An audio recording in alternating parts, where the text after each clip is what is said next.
abakunze kudukurikira bagiye bari mu bihugu bitandukanye, ahangaha urashyiramo icyo gihugu uherereyemo amafaranga yacyo kugira ngo umenye pi imwe ihwanye n'amafaranga angahe yo mu gihugu uherereyemo. Tugiye kubikora gutya rero. Inshuti bakunzi b'Umutahira TV, reka nongere mbaramutse kandi mbifurize amahoro y'Imana aho muherereye hose ku isi. Kuri uyu munota rero ndagira ngo twongere tuganire turebe kuri cya giciro cya GCV cyangwa se iriya price ya GCV y'ibihumbi 314,159 by'idolari.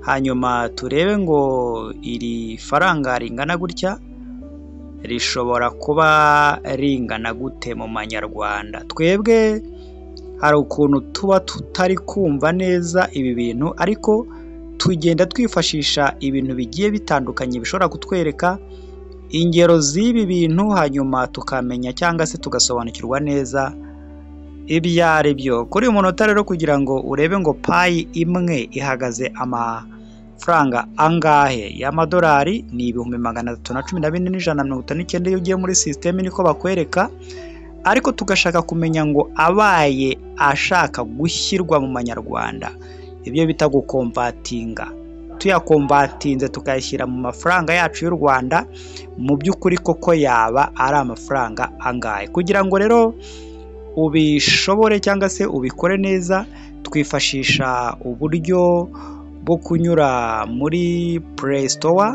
ku bafite Android, hanyuma ku bafite za telefone zindi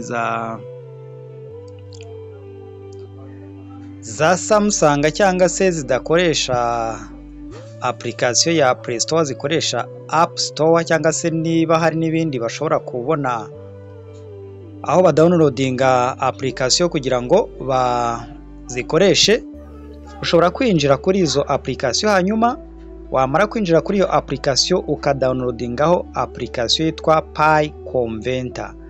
Iyo Pi Converter yusanze hano yitwa Pi Fiat Currency Converter. Hanyuma icyo gihe ngiye namaze kuyidownloadinga, ahangaha ndayifite, niyo tugiye kwifashisha kugira ngo turebe payi imwe ishobora kuba ihwanye n'amanyarwanda angahe. Turaza kubireba gute rero? Reka tujye muri iyo Pi Fiat Currency Converter, niyo iyi ngiyi yitwa Pi Converter, niko hano yitwa.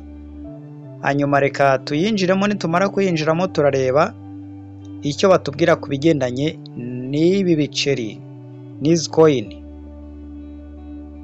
Reka twinjiremo dukandeho, hanyuma dutegereze irahita ifunguka. Iyo rero imaze gufunguka, ikindi kintu uba ugomba gukora, hari aka gace kari ahangaha hejuru kanditseho, ahangaha hejuru kanditseho, aka gace kari ahangaha hejuru kanditseho ngo select currency, hanyuma ahangaha ni value ya P, ariko ahangaho ni select currency, no kuvuga select fiat currency, ahangaha ni value ya P. Ubwo uko tubikora, ahangaha dushyiramo amafaranga y'igihugu dushaka kumenya. Weho uri mu Burundi uzashyiramo amafaranga yo mu Burundi ahangaha. Uri muri Tanzania uzashyiramo amatanzania, Uganda uzashyiramo amaganda, Kongo uzashyiramo amakongomani. Abakunze kudukurikira bagiye bari mu bihugu bitandukanye, ahangaha urashyiramo icyo gihugu uherereyemo amafaranga yacyo kugira ngo umenye pi imwe ihwanye n'amafaranga angahe yo mu gihugu uherereyemo. Tugiye kubikora gutya rero kugira ngo mwese mubashe kubibona.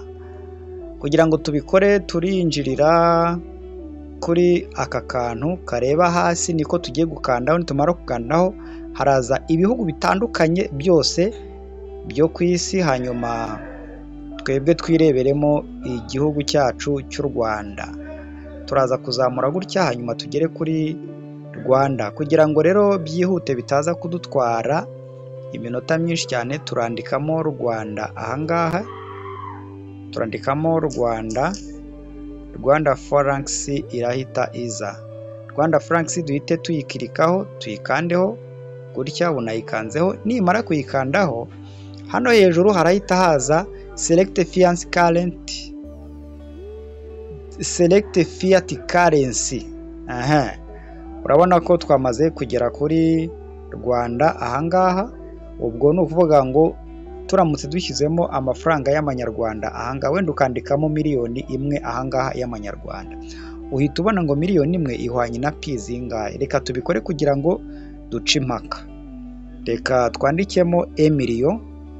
Emiliyo ni ukuvuga ngo ni 1,006. Emiliyo 1 2 3 4 5 6.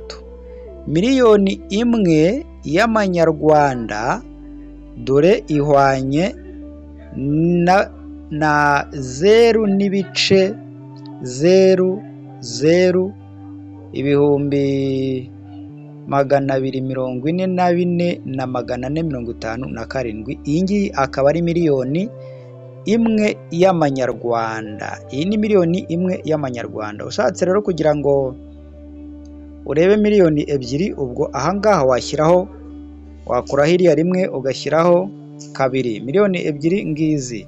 Hanyuma nanone washaka kuyamenya mu gihugu cy'iwanyu, ukagira gutya hano ukandikamo wenda Burundi.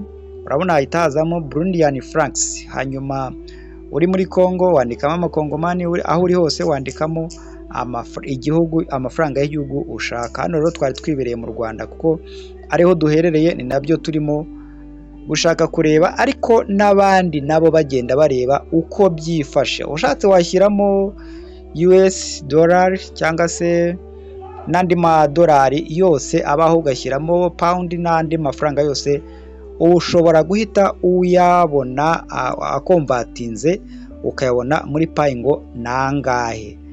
Aha rero icyo twashakaga kureba cyane cyane cyatumye tuza ahangaha, ni ukureba ngo igiciro cya payi imwe gihwanye n'amafaranga y'amanyarwanda angahe. Ahangaha mu by'ukuri bahita banabitwereka. Urabona akangaka ni agace batwerekeyeho mu by'ukuri payi imwe ihwanye n'amafaranga angahe y'amanyarwanda, ariko noneho kuri payi global currency value, kuri iki giciro cya 314,159 by'idolari. Urabona ko ino payi converter irabisobanura neza ku buryo uhita ubona uko ibintu bihagaze. Ikigaragara ni uko iyi payi converter imeze neza, ibisobanura neza cyane. Rero kugira ngo duce impaka, muri aka kazu kari ahangaha tugiye kwandikamo rimwe. Nitwandikamo rimwe, ubwo turaba twanditse payi imwe. Hanyuma nitumara kwandika payi imwe, muri aka kazu gaherereye ahangaha harahita hazamo umubare w'amafaranga y'amanyarwanda ahwanye na payi imwe. Ibyo rero tugiye kubikora, turandikamo rimwe gusa, hanyuma turebe uko bigiye guhita bigenda. Reka twandikemo rimwe ahangaha, rimwe, ubwo twanditse payi imwe.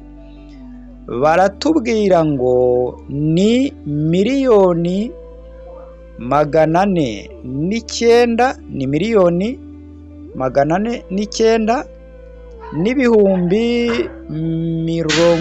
69 na 889 na biriya bice bindi birengaho ahangaha muri kubireba.